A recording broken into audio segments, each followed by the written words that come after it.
शमिपत्रैस्तथा मुक्तिः प्राप्यते पुरुषेण च मल्लिका कुसुमैर्दत्तैः स्त्रियं शुभतरां शिवः।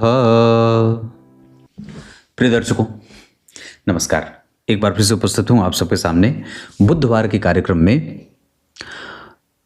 शनिदेव से संबंधित आपको एक, वैसे आज बुधदेव का विषय था, पर आपको एक बड़ी अच्छी बात शनिदेव से संबंधित बता देता हूँ। जिस तरीके से शुक्रदेव अपने भाव से दूसरे भाव का बल बढ़ाते हैं और जिस तरीके से बुधदेव अपने भाव से 12वें भाव का बल बढ़ा देते हैं, उसी तरीके से आज के कार्यक्रम में ये जानेंगे कि शनिदेव के 12वें भाव की स्थिति आपकी कुंडली में किन किन बातों का दर्शन कराती है। शुरू करते हैं आज का कार्यक्रम। कहीं नहीं जाना है, बिल्कुल बन के रहिएगा। लाइव होता हूं मैं शनिवार को रात्रि 8:15 पे इसी चैनल पे। जय श्री कृष्ण आवश्यक रूप से लिखा जाए, कार्यक्रम पसंद का बटन दबाइए और शेयर भी किया करिए। फिलहाल अगर आप मुझसे मिलना चाहते हो और मिलकर कुंडली दिखाना चाहते हो तो आप लखनऊ में मिल सकते हैं। विषयवार तरीके से अगर बात करें, बहुत सावधानी से अगर समझेंगे तो सब लोग मेरी तरफ देखिए कि आपकी कुंडली में शनिदेव किस भाव में बैठे हैं। तो मैं इन्हें कहीं भी एक भाव में बिठा देता हूं।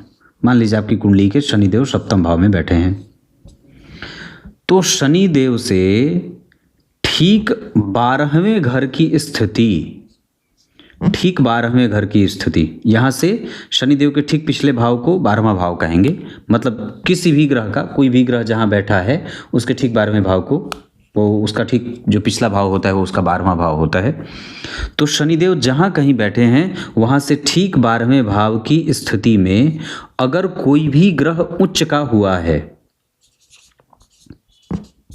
या कोई भी ग्रह मूल त्रिकोण बैठा है या कोई भी ग्रह स्वराशि का बैठा है या कोई भी ग्रह मित्रस्थ होके बैठा है, मित्र की राशि में,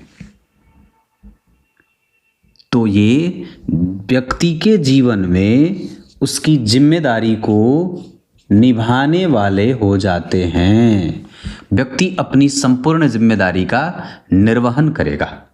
सामान्यतया आपके भी दिमाग में या मेरे भी दिमाग में ये बात कई बार बनती है कि मैं अपनी जिम्मेदारी निभा पाऊंगा कि नहीं। परमात्मा के द्वारा जो भी मुझे मेरे कर्तव्य बताए गए हैं या जो मेरा काम उन्होंने सौंपा है वो मैं पूरा कर पाऊंगा कि नहीं। तो इस प्रश्न का उत्तर आपकी कुंडली में शनिदेव देते हैं, जो वस्तुतः मोक्ष के कारक होते हैं, न्याय और अनुशासन के कारक होते हैं। शनिदेव सूर्य के पुत्र हैं और वस्तुतः ये इतने प्रैक्टिकल ग्रह हैं कि ये किसी भी व्यक्ति को अपनी दशा काल में प्रैक्टिकल बनाते हैं।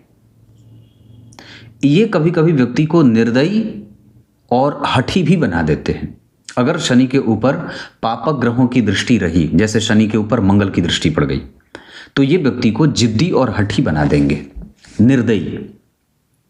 दूसरा कि उसके जीवन में कई बार ऐसी घटना घटेगी जिसके कारण वो समाज में, लोगों के बीच में, समाज के लिए उदाहरण बन जाता है। कई बार ये उदाहरण उसके नुकसान के कारण बनते हुए देखा जाता है। आप अपने जिम्मेदारी, आप अपना ऋण, जो आपका ऋण है, चाहे पिता का ऋण हो, चाहे पुत्र का ऋण हो, चाहे माता का ऋण हो, चाहे गुरुजनों का ऋण हो, चाहे आपके समाज के प्रति आपका जो कर्तव्य और ऋण बनता है, वो आप चुका पाएंगे कि नहीं। इस प्रश्न का उत्तर आपकी कुंडली के शनिदेव देते हैं।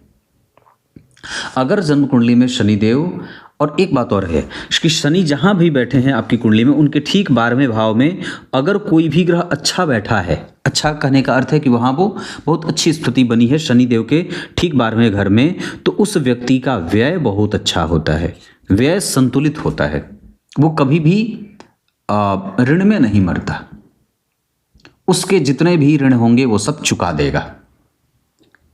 ये तो दूसरी बात हो गई कि व्यक्ति ऋण में नहीं मरता, ऋण चुका देता है। और तीसरा कि उसका व्यय संतुलित होता है। संतुलित व्यय का अर्थ ये होगा कि कभी भी वो बहुत 50-100 रुपए का खर्चा है तो वो कभी भी 150 के बराबर का काम नहीं करेगा। मतलब वो संतुलन बनाने में बजट बनाकर काम करने वाला व्यक्ति होता है। कब ये होगा? जब शनिदेव आपकी कुंडली में जहाँ बैठे हैं उसके ठीक 12वें भाव में अगर कोई शुभ ग्रह बैठा हो या कोई भी ग्रह उच्च का बैठा हो या कोई भी ग्रह मित्र की राशि में या मूल त्रिकोणस्थ होकर के बैठा हो अपनी राशि का, तो ये 3-3, 4-4 परिणाम अच्छे हो जाते हैं। एक बात और भी है, जन्म कुंडली में शनिदेव जहां बैठे हैं उसके ठीक, मैं इन्हें कब से यहीं पे बिठा रहा हूं, अब मैं इन्हें यहां बिठा देता हूं। जन्म कुंडली में शनिदेव चाहे जहां बैठे हैं उनके ठीक पिछले भाव पर अगर किसी शुभ ग्रह की दृष्टि पड़ गई, जैसे मान लीजिए गुरु यहां देख लिए, मतलब गुरु इसका मतलब है कि यहां बैठ गए या यहां बैठ गए, तो शनि जहां बैठे हैं उसके ठीक पिछले भाव पे अगर शुभ ग्रह की दृष्टि पड़ गई तो ये व्यक्ति के जीवन में क्या क्या देंगे? पद का लाभ, राजनीति का लाभ, उसके बाद सर्वमान्य होता है व्यक्ति, सभी के द्वारा समाज में पूजित होता है और अधिकार संपन्न भी होता है। किसी भी उसमें बढ़िया चल नहीं रहा है, पेन बड़ा स्लो है, मतलब अधिकार संपन्न होता है। और एक बात और भी है, आप इसे सर्वमान्य, राजनीति में ऊंचा पद वाला अधिकारी और प्रतिष्ठित भी बना देता है। उसके सामने उसकी प्रतिष्ठा बड़ी अच्छी होती है, प्रतिष्ठित होता है ये। और एक अच्छा फल ये भी होता है कि शनिदेव जहां बैठे हैं उसके ठीक पिछले भाव में कोई शुभ ग्रह की दृष्टि पड़ जाए, बैठने का तो फल मैंने बता दिया, और दृष्टि का भी अगर हो जाए तो व्यक्ति बहुत ही निम्न स्तर से उठ करके ऊंचे स्तर को प्राप्त करने वाला होता है। निचले तबके से उठाकर अपने आप को पूरा आगे। आप समाज में ऐसे किसी भी व्यक्ति को उदाहरण में ले लीजिए, उसकी कुंडली मांगिए, उसकी कुंडली को समझने की कोशिश करिए कि जिस व्यक्ति को आरंभ में जितनी ही समस्याओं से ग्रसित होते हुए या ग्रसित होते देखा गया था और आज वो समाज के जिस ऊंचे पायदान पे उपस्थित करके अपने आप को रखा है, उसकी कुंडली में शनि देव का महत्वपूर्ण रोल रहा है। ये पक्की बात है, क्योंकि शनि देव आपके जीवन में जब न्याय करने पर उतारू होते हैं। एक बात और है जो शनिदेव के बारे में आप लोगों को जाना चाहिए, तो शास्त्रकार लिखते हैं दुर्बलई दुर्बलागेया विपरीतः शनि स्मृतः। दुर्बल हो जाते हैं शनि तो और ज्यादा बलवान हो जाते हैं, और बलवान मजबूत हो जाते हैं शनि तो कई बार जातक के लिए बड़ी चुनौतियों का सामना करने वाला बना देते हैं। ये दोनों ही बातें होती हैं। अगर शनि कमजोर बैठे हैं तो चूंकि ये दुख स्वरूप हैं, परमात्मा के दुख हैं, तो इस कारण से कि अगर आपकी कुंडली में एक दुख का कारक ग्रह अगर बलवान होके बैठेगा तो आपके अंदर, आपके जीवन के अंदर वो दुखों का अंबार लगाएगा। और अगर जो काल पुरुष का दुख है अगर वो कमजोर होकर बैठा है तो आपकी कुंडली में सुख ज्यादा रहे। अब ऐसे लोग जिनकी कुंडली में शनिदेव बलवान होते हैं, मतलब उच्च के हैं, उस व्यक्ति के जीवन का संघर्ष भी उतना ही ऊंचा होता है और सफलता भी उतनी ही हो जाती है कई बार। एक बात और भी है जो आप शनिदेव के बारे में कह सकते हैं कि जिस व्यक्ति की कुंडली में शनिदेव अच्छे होते हैं या शनि जिसकी कुंडली में बलवान हो गए हैं या शनि के ठीक पिछले भाव की स्थिति बलवान है, उस व्यक्ति के पास गाड़ियों का अंबार होता है, चौपाया सुख उसके पास बहुत अच्छा होता है, बहुत महंगी महंगी गाड़ियों से चलने वाला होता है। और एक बात और है, उसके पास कैश फ्लो कम होता है, उसके अकाउंट में पैसे रहते हैं, कैश पेमेंट वो नहीं करता, या कैश रोकड़ा जो बोलते हैं ना कि कैश फ्लो उसके पास बिल्कुल भी नहीं होता, ना के बराबर होता है। उसके काम पहचान पे ज्यादा हो जाते हैं, नाम पे ज्यादा हो जाते हैं, जाने की आवश्यकता भी नहीं पड़ती कई बार। ये शनिदेव है, नाम के सिक्के चल जाएं, ऐसे ही शास्त्रकार ने बात लिखी। आप दुनिया में जितने भी मजबूत लोगों को उठा करके देख लीजिए, उनकी कुंडली में आपको दो चीजें देखने को मिलेंगी, या तो शनि बिल्कुल ही नितांत कमजोर है, या तो शनि बहुत ज्यादा अच्छे हैं। बीच के शनि वाले बीच को जातक का बना देते हैं, या तो बहुत नीचे तो बहुत ऊपर, या तो बहुत ऊपर है शनि तो बहुत ऊपर लेके गए हैं। अब एक बात और भी है, अवस्था के हिसाब से जब जन्म कुंडली में शनिदेव के अवस्था के हिसाब से अगर बात करते हैं तो ये शनिदेव अगर बहुत बलवान हो जाते हैं तो कई बार बुढ़ापे में बड़ा कष्ट देने लगते हैं, या कई बार ऐसा भी होता है कि वो व्यक्ति आरंभ के 20 वर्षों तक समाज पे राज करता है, आरंभ के 30 वर्षों तक समाज पर राज करता है, पर बाद में उसके पास बैठने वाला कोई नहीं होता, नितांत अकेला पड़ जाता है।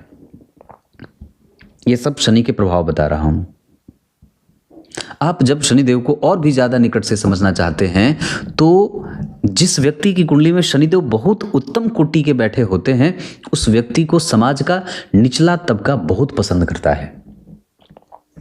निम्न वर्ग उसको वोट ज्यादा देगा, निम्न वर्ग से उसकी बड़ी अच्छी मैत्री होती है। क्यों होती है? क्योंकि शनि को वृत्य कहा गया है, दास कहा गया है। जिस व्यक्ति की कुंडली में शनिदेव बहुत अच्छे बैठे होते हैं वो व्यक्ति किसी को कभी क्षमा नहीं करता है, अनुशासित होता है बहुत ज्यादा, एकदम बिल्कुल कठोर, एकदम चाबुक से मजबूत चाबुक का। गुरुदेव तो ऐसे सामान्यतः आपको वो क्षमा कर देते हैं, देवगुरु बृहस्पति, पर शनिदेव कभी क्षमा नहीं करते। ये इस बात को हमेशा ही जातक को समझाना और कहना चाहते हैं कि अपने काम पे फोकस करो, धर्म पे फोकस करो, अनुशासन पे फोकस करो, इधर उधर की बातें करोगे तो मैं तुम्हारा बट्टा काट लूंगा। ये हर बार शनिदेव, और मैंने जितनी बार भी शनिदेव के ऊपर कार्यक्रम बनाया है ये बात तो मैंने लगभग बार कही है।